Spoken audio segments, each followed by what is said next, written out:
So the Eagles fall to 1-3, and yes, it is Monday. So I gotta ask you guys: is it Reaction Monday or is it Overreaction Monday based on everything going around Eagle Nation? This is Philly Talk with Philly Mike. Talking sixes in the bird gang, that's our life. Competition, we ain't scared, yeah, that's what we like. Win or lose, you know we showing up and we gon' fight.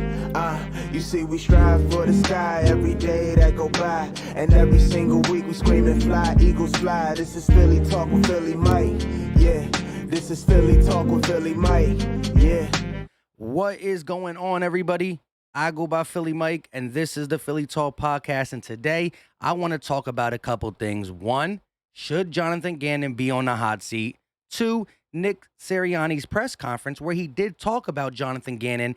And I want to go over the snap count for all the positions against the Kansas City Chiefs. But before we do that, if you are new to the channel, hit that subscribe button.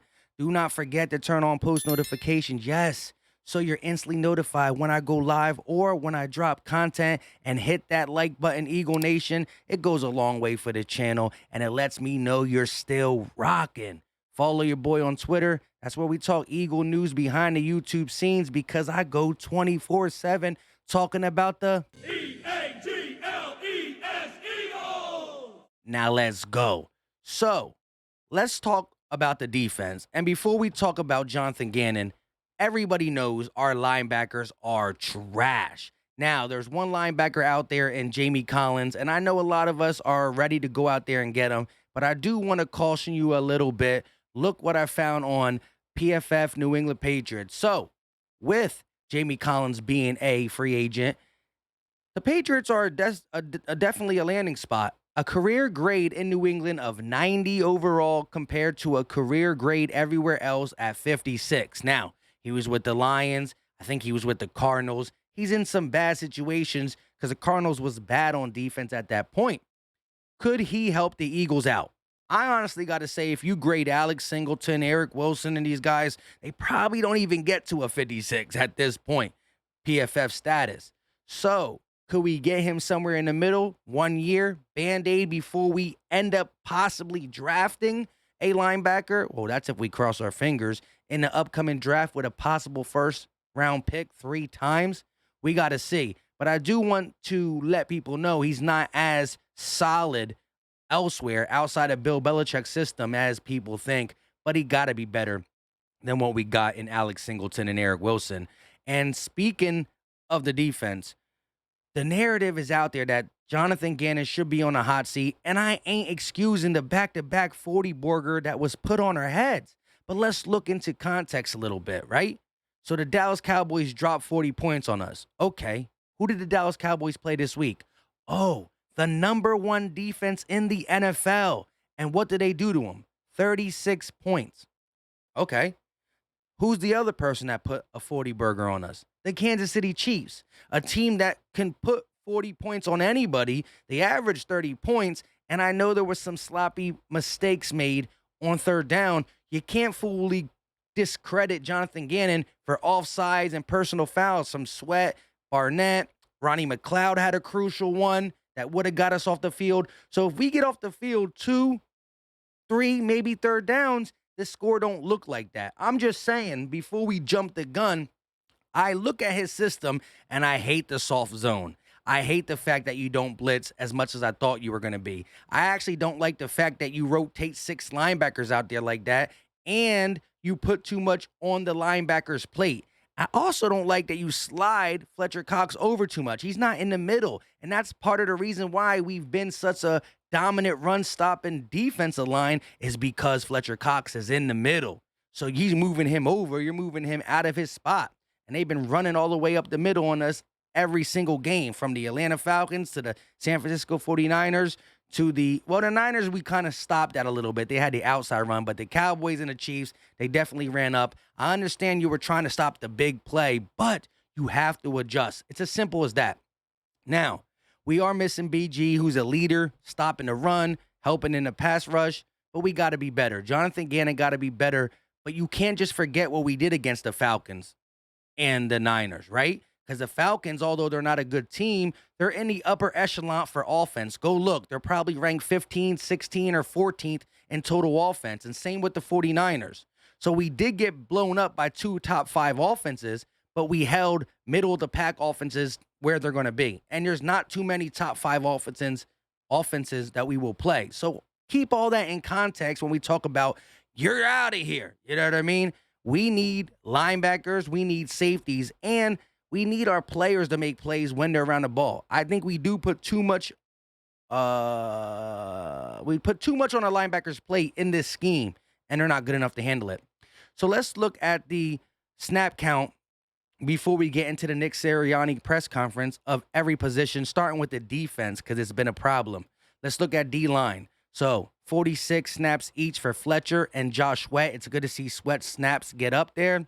44 snaps for Hargrave, 38 snaps for Barnett, 23 snaps for Milton Williams. I'm curious if Barnett continues to be a bonehead when it comes to penalties.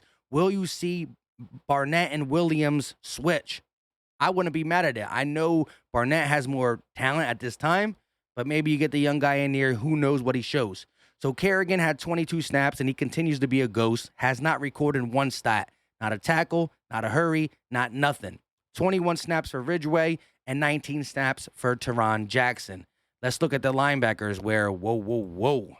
56 snaps for Singleton, 49 snaps for Wilson, 18 snaps for Avery, 17 snaps for Edwards, and 3 snaps for Sean Bradley. Here's my thing. The Eagles, through this first 4 weeks, have been really, really bad against the run. Well, let's look. Who's the best run stoppers on this defense when it comes to linebackers? It got to be TJ Edwards and Sean Bradley, and they got the least amount of snaps. It's that simple. Yes, Alex Singleton and Eric Wilson are a little bit better in coverage, but where they lack in run game, I might as well just switch it up. I wouldn't be mad, or I actually would be happy to see TJ Edwards and Sean Bradley get more snaps, and I'll sacrifice the back end. Let Ronnie McLeod, Anthony Harris, Darius Slay, Steven Nelson take a little bit of the load in the pass front, because the run defense is the biggest problem. So let's go over to the CBs and the safeties.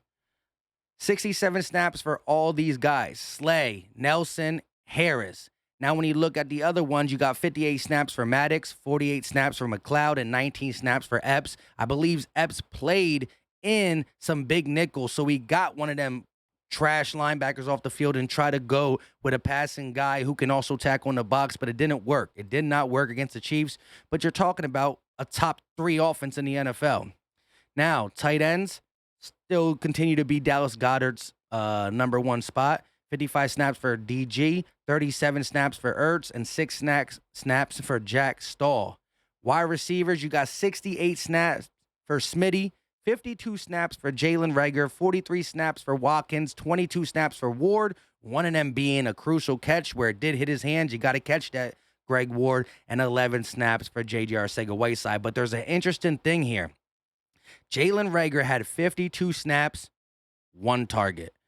Quez Watkins had 43 snaps, 7 targets.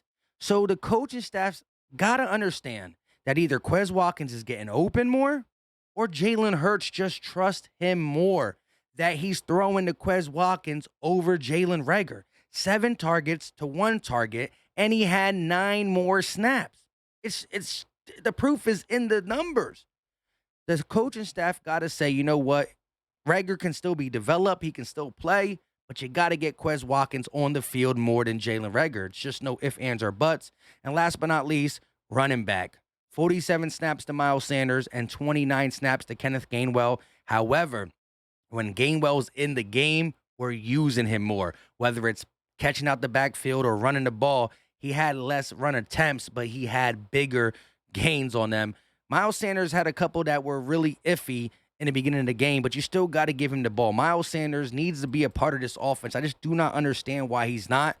Nick Sirianni's press conference, now transitioning to that, he said he keeps saying he wants to get Miles Sanders the ball. It's the opposite of what he's doing. I know Jalen Hurts definitely is pulling it away at times, reading the defense, and I saw a couple times in the game live, if you were with me, that I was like, whoa, I'm happy Jalen Hurts pulled it away because he was going to get stuffed wherever he was going. You seen the guy just come right in Miles' face.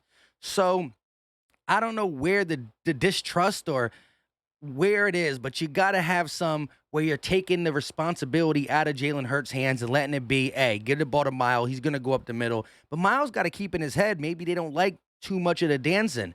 I know the dancing can result into a 70-yard touchdown run, but it also can result to being behind the chains, and we already behind the chains being that we lead the league in penalties. Penalties, penalties, penalties, penalties.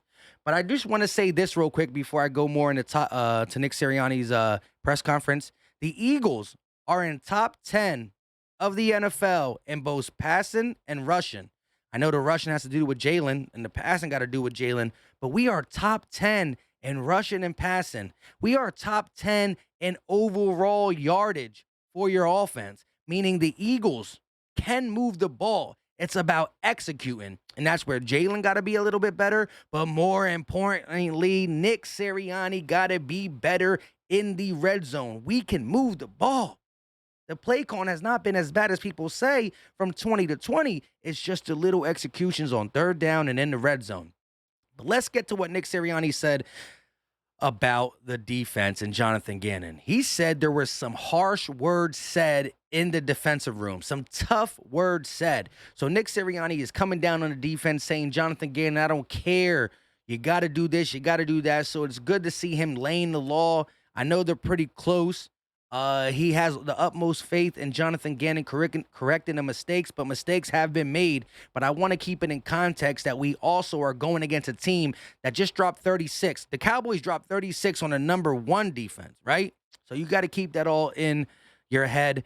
I think it's too early to say anything. Like when they were trying to kill Jalen Hurts, I said knock it off. When they were trying to kill Nick Sirianni, although I was part of the crew killing him because it hasn't been done in Eagles history. I killed him, but I said I still got to see more. I'm going to give him an opportunity, and I will give Jonathan Gannon an opportunity too. I think we have to make sure we have players on the field that can do the job, and I think the linebackers are so depleted, it's going to be hard. And I think we got to get back. Maybe we can't run a 3-4. Maybe we got to go back to a 4-3 to help if we go back to a 4-3, right? That means 4 defensive linemen. When you're playing the 3-4, it's 3 defensive linemen. Maybe the fact that we have 1 less defensive lineman out there, the space, and I don't know, but the D-line got to attack that run and help it out. Simple and plain. And I understand going against the Chiefs, you probably kept players back because you didn't want the deep ball, so you allowed the run. At one time, you got to just adjust and say, you know what, if they beat us deep, they beat us deep. If we get beat because Nelson can't keep up, or Slay can't keep up, or McLeod can't keep up, or Harris, who didn't keep up, can't keep up, it is what it is. But I'm going to put that man in a box and make him throw. You just really don't want to make Pat Mahomes throw. You know what I'm saying? You don't really want to make Pat Mahomes throw. You don't. So we got to see how Gannon responds against Carolina, against Tampa. You know what I mean? And see how Nick Sirianni corrects the execution inside the 20. But with all that being said, let me know all your thoughts. Do you believe we got to fire Gannon already? Are you mad at him, but you're willing to ride it out and see? Listen, we knew the first 6 games were going to be the toughest. Could have won the San Fran game. We stuck in the Chiefs game. It could be a different story, but it's a game of seconds. It's a game of inches. Let me know all your thoughts in the comment section. Until next time. Oh, Dallas Goedert had not Dallas. Miles Sanders had 13 yards rushing, so I don't know who won yet, but whoever pretty much put the littlest amount of yards is going to be the one who wins the Miles Sanders things. But let me know your thoughts in the comment section about the overreaction, underreaction. I love hearing from you guys because y'all got your own little bang, bang, boom, boom. Y'all be spitting it right to me. Until next time, y'all know what time it is. We out.